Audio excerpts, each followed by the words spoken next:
मरकज़ी वज़ीर किशन रेड्डी ने जुबली हिल्स में इंतखाबी मुहिम के दौरान कहा कि मजलिस कारकुन की जानिब से गौरक्षक पर हमला रियासत में अमन व अमान की नाकामी की निशानी है। उन्होंने इल्ज़ाम लगाया कि BRS दौर में मजलिस को परवान चढ़ाया गया, अब कांग्रेस हुकूमत भी इसी राह पर चल रही है। कहा मजलिस के कायदीन के पास गैर कानूनी असलाह है और ये जमात ख़तरनाक ताकत बन चुकी है। किशन रेड्डी ने कहा कि मजलिस की गुंडागर्दी का खात्मा सिर्फ BJP ही कर सकती है। उन्होंने आवाम से अपील की है कि BJP उम्मीदवार L दीपक रेड्डी को कामयाब बनाएं ताकि जुबली हिल्स में तरक्की मुमकिन हो। జూబ్లీ హిల్స్ ఎన్నికల ప్రచార కార్యక్రమం ప్రారంభమైంది. బీజేపీ తరఫున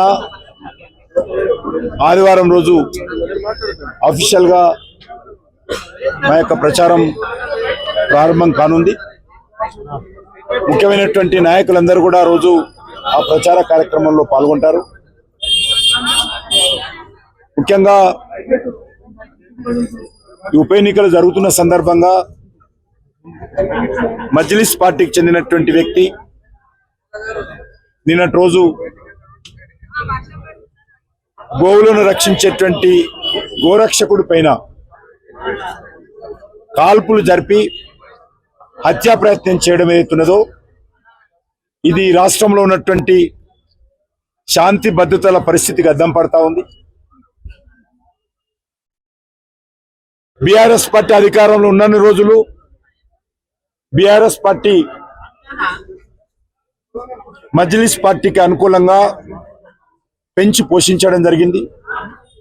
మజ్లిస్ పార్టీ కనసాయిగల్లో బీఆర్ఎస్ పార్టీ పనిచేసింది.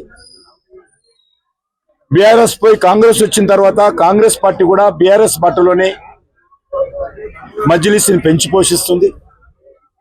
ఈరోజు హైదరాబాద్ లో గోవులను సేవ చేయడం కోసము గోవులను హత్య చేయకూడదు, అక్రమ రవాణా చేయకూడదు అని చట్టానికి అనుకూలంగా పనిచేసేటువంటి ఒక యువకుడి పైన మజ్లిస్ పార్టీ తుపాకులతో కాల్పులు జరిపే పరిస్థితి వచ్చిందంటే ఈరోజు ఈ రాష్ట్రంలో మజ్లిస్ పార్టీ దౌర్జన్యాలు, మజ్లిస్ పార్టీ రౌడీజము, గుండాయిజము ఏ రకంగా పెరిగిందో అర్థం చేసుకోవచ్చు.